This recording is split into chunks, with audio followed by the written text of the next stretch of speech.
Oui, mon but, moi, lorsque j'ai rencontré toute cette jeunesse, c'est qu'ils comprennent ce qui s'est passé. Mais moi surtout, c'est qu'on n'oublie pas les 642 victimes. Et qu'on n'oublie pas surtout ce qui s'est passé dans l'église. Parce que le drame d'Oradour, c'est l'église. L'exécution des hommes, on l'a vu la veille à Tulle, mais il n'y a pas eu ni d'enfants ni femmes d'exécutés, que des hommes. La différence, elle est là quand même. La différence est le massacre dans l'église de ces femmes et de ces enfants. Ceux qui sont responsables du drame, je ne peux pas leur pardonner, je ne peux pas, mais je me répète, leurs enfants ne sont pas responsables. Depuis que l'homme existe, il s'est toujours battu et il se battra toujours. Voir ce portrait au milieu de ces illustres personnes, Robert Badinter, Simone Veil, Jean Zay, Samuel Paty, et ces grands principes républicains, est un hommage remarquable rendu à Robert Hébrasse. Alors Robert Hébrasse, c'était un grand monsieur, un homme de paix, un homme de réconciliation, et c'est quelqu'un qui a œuvré toute sa vie pour l'amitié et la fraternité entre les hommes, et qui a souhaité porter ce devoir de mémoire pour qu'on n'oublie pas les 643 martyrs du massacre d'Oradour-sur-Glane.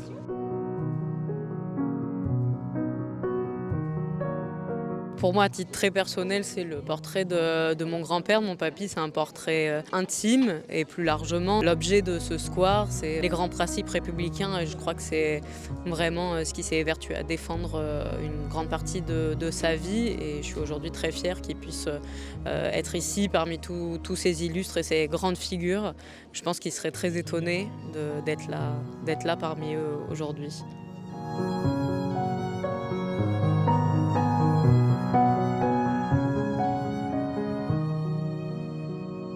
Robert Hébrasse a contribué tout au long de sa vie à donner, non pas un éclairage, mais donner toute la lumière à cette catastrophe humaine, humanitaire, qui a été Oradour-sur-Glane et la barbarie nazie qui s'est à ce moment-là exprimée dans toute son horreur. Il l'a fait avec à la fois rigueur et humanité. La rigueur, c'était de ne rien cacher, de ne rien occulter de ce qu'avait été le comportement à ce moment-là de la division SS.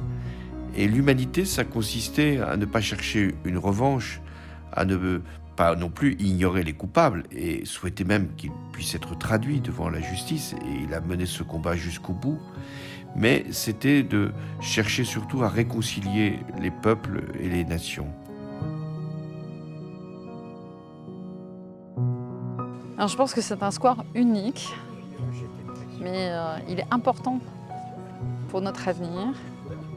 Je pense qu'il est toujours utile de rappeler nos grands principes fondamentaux qui sont la liberté, l'égalité, la fraternité et la laïcité.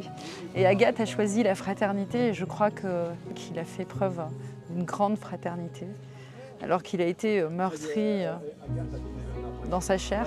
Et je trouve que ces témoignages sont là pour permettre à nos enfants de pouvoir réaliser et mesurer la chance qu'ils ont d'être dans une république, une indivisible mais libre.